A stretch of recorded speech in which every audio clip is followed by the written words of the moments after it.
Pemirsa, memasuki tahun politik menjelang pemilihan umum tahun 2024, aparatur sipil negara atau ASN di Kota Bitung akan menghadapi tantangan. Pasalnya pada tahun politik ini netralitas ASN diuji. Setiap momen pemilu seringkali para ASN terjebak pada pelanggaran dalam hal netralitas politik.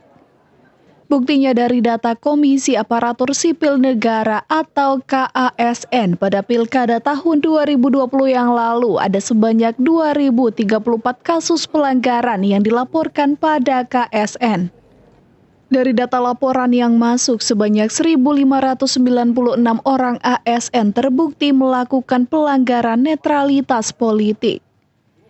Pemkot Bitung mengharapkan ASN Pemkot Bitung untuk menjaga netralitas dalam pemilihan umum tahun 2024 nantinya.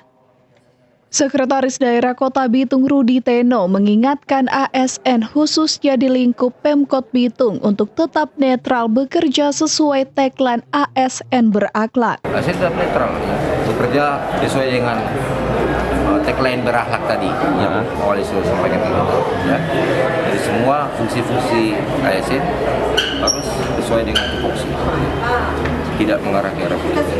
Semua netral, ASN netral sesuai dengan profesionalisme dan integritas ASN. Ya, kalau ada yang politik diberikan sanksi. Diketahui dari data yang dihimpun, pelanggaran yang paling banyak dilakukan ASN dalam pemilu adalah pada penggunaan media sosial yang tidak bijak. Dari Bitung, Tim Liputan Kawanwa TV melaporkan. Pemirsa, pegawai tenaga kesehatan RSUD Hasan Busoire Ternate boykot IGD rumah sakit. Informasi selengkapnya kami hadirkan usai jeda.